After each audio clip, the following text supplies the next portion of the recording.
without putting on a show. So his goal was to just be.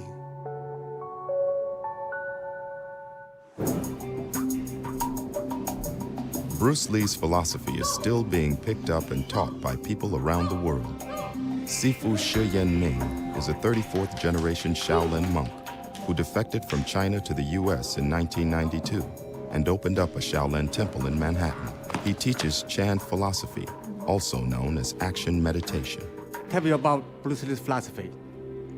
His philosophy was fantastic, just like I'm teaching the Chan Buddhism, Chan Chan, Buddhism, the philosophy, knowledge. Nothing can be everything. Everything can be nothing.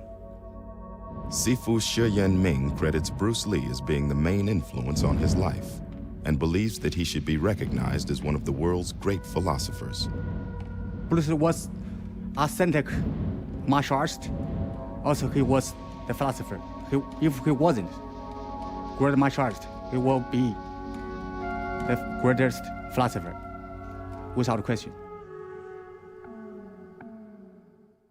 I read the Bible and the Quran sometimes, and it mentions that there are major prophets and there are minor prophets. The major prophets we all know, Moses, Jesus, Abraham, Muhammad. In my theory, I believe that Bruce Lee was a minor prophet, you know what I mean? Because what he brought to martial art and what he brought to American society, what he brought to the Asian culture in American society to be accepted by all people is something that prophets do.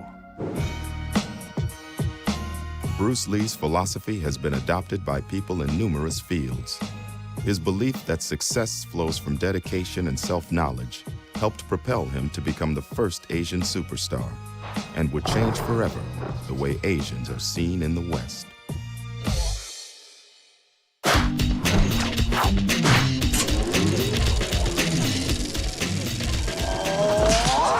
Bruce Lee exploded onto American cinema screens in August 1973 in Enter the Dragon. For many Asian Americans, he was a revelation, the first Asian hero they had ever seen on the screen. Usually you would be seeing white actors playing Asian roles, like Mickey Rooney in Breakfast at Tiffany's. You disturbing me! So the appearance of Bruce Lee was quite revolutionary because people of the actual race were playing that race.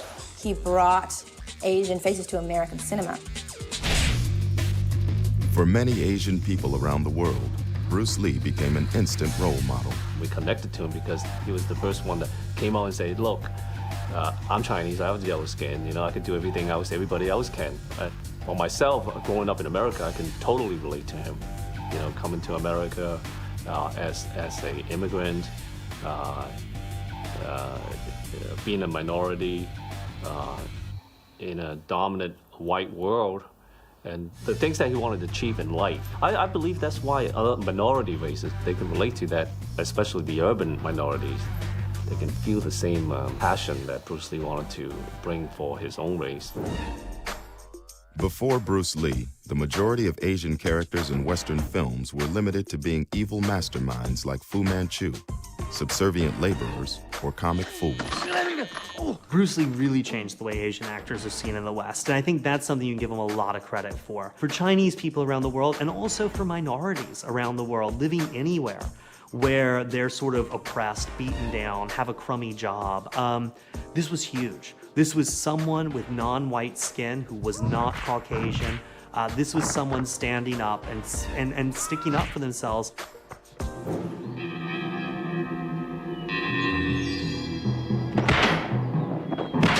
And it wasn't just Asians who connected with this new non-white hero. He was a hero for an entire culture that had no heroes. Bruce came along in Kato. It was the first time that you've seen an Asian guy in control. Everything on the table where we can all see it. As an African American, that was the first time I saw someone who seemed darker to me doing something like that. Like I had never seen that before. It was the first hero that I ever saw that wasn't a white person. Prior to making his 4 Kung Fu films, Bruce Lee was cast as the crime-fighting chauffeur, Kato, in the 1966 TV series, The Green Hornet. protect the rights and lives of decent citizens rides the Green Hornet. He got the part after being spotted at a karate tournament in California. Test X2, take one, speed. It was this screen test that was to lead to his first U.S. television role. My last name is Lee, Bruce Lee. Speed. It was also Bruce Lee's first chance to demonstrate his formidable kung fu skills on screen. Straight at the groin, or come up. Or, if I can back up a little bit, you start back from here, and then come back. All right. You're kind of worried. While playing Kato, Bruce Lee experienced at firsthand the attitudes that had consigned Asian actors to cliched or minor roles. He was filming The Green Hornet, and he was still in his Kato uniform. And the producers came out and said, "Boy," he said, "where's your car?" He said, "You need to go pick up this other actress right now." He said, "Excuse me, boy?" And so Thordis, who's an actress, says, "Do you know who he is?" He said, "This is Bruce Lee. He plays Kato in The Green Hornet." And they just shunned him away like it was no big deal. So this was the mentality at that time. An Asian man in a chauffeur uniform, he's just a servant, you know? What Bruce Lee told Thordis Brandt next kind of dictated the way his whole philosophy was. She said, "Does that bother you?" And he said, "Does it bother me?" He said, "If I let it bother me, I wouldn't be Bruce Lee." But Bruce Lee he was, and after making only a handful of screen appearances, he changed the way Asians would be portrayed on screen forever. One man, not a whole group of people, but one guy, turned the image of a Chinese guy from a little guy with buck teeth and wire-rimmed glasses who's an accountant to the image of a fighting philosopher, a peaceful warrior.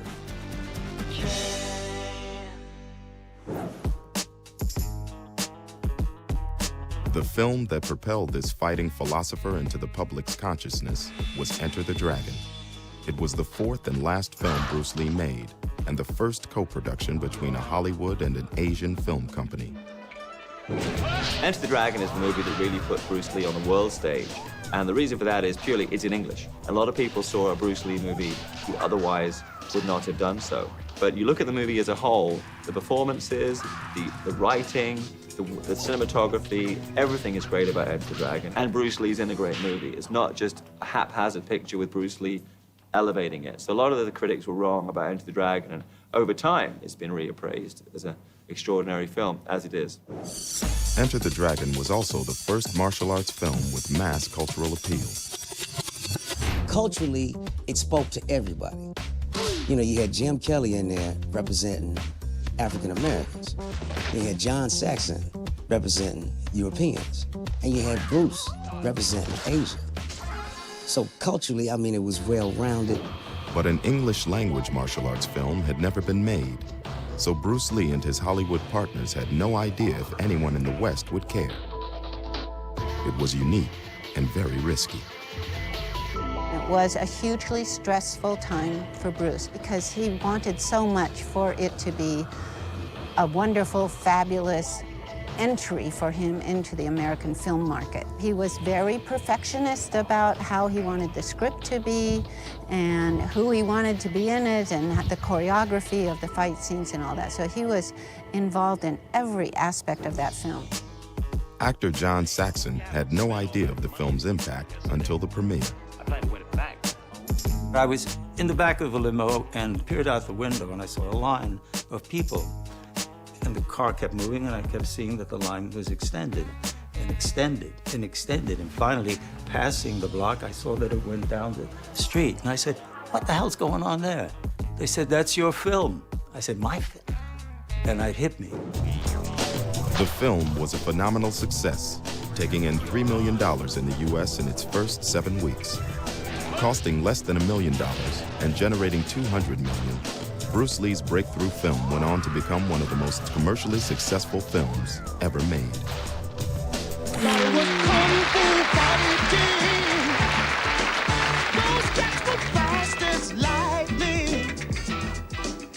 Enter the Dragon was not just a financial success. It also became a cultural phenomenon. When it opened in 1973, It started a craze for a new form of martial arts known as Gung Fu in Cantonese, but Kung Fu to everyone else.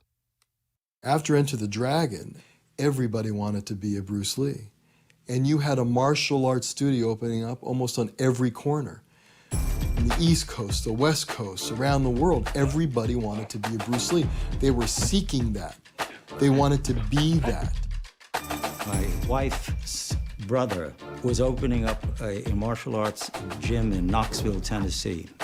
So I went there to talk. There were their mother's children with 5-year-olds and so on, bringing these 5-year-old girls as well to me. This is Mr. Saxon using that, and I said, yes, that's right, that's right. Did your mother make you come here? What made you come here and do this? I saw Enter the Dragon. Soon everybody was kung fu fighting across the globe, and pop stars from Donny Osmond to the king of rock and roll himself were showing off their kung fu kicks. Without Bruce Lee and Enter the Dragon, it might have been years and years and years, and maybe not at all, that martial arts as a genre would have become available. Bruce intellectualized the art form, and his persona in films brought it to the world. It brought martial arts to the world, it brought kung fu to the world, but it also brought Asian cinema to the world. As well as introducing the world to kung fu, Bruce Lee also introduced another new word to the West, the name of a little-known Asian weapon called the nunchuck.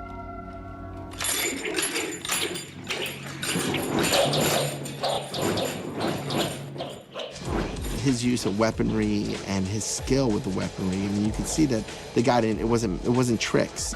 It wasn't just, okay, camera tricks. Would probably spend hundreds and thousands of hours practicing with the nunchucks, you know, and he barely blinked. I mean, he was a master over the medium and over his artistry. It looked like he was almost breakdancing with the nunchucks that rolled around on the floor, hitting everyone's ankles with the nunchucks.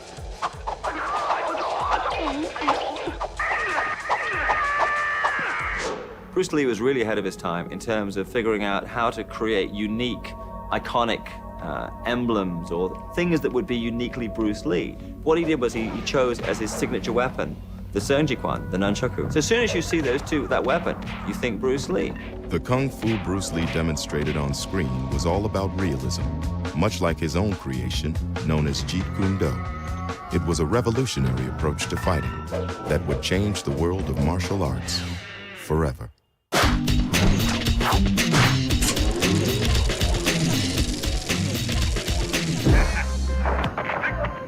Bruce Lee not only introduced the world to martial arts, he also reinvented it, creating his own called Jeet Kune Do, being practiced here in Hong Kong.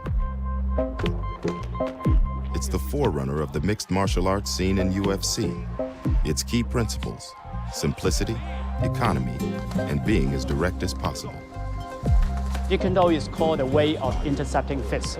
Actually, Bruce Lee has explained his Jeet Kune Do as the art of fighting without fighting. So that means if we don't allow our opponent to start a fight, then there will be no fighting. And that is the highest technique and the ultimate aim.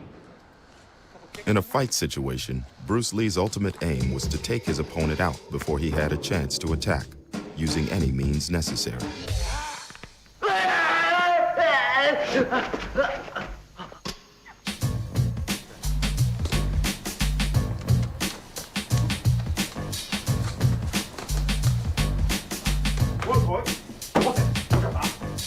In Jeet Kune Do, we can sum it up in 3 important words: simple, direct, and non-classical. By simple, it means the techniques we go for simplicity. It's not adding on, but taking away. The less technique you have, the better you are. By direct, you don't go things here and there, but direct to the point. Non-classical, that means you don't follow the old ways of doing things. It's a simple concept, but the theory behind it took Bruce Lee many years to develop.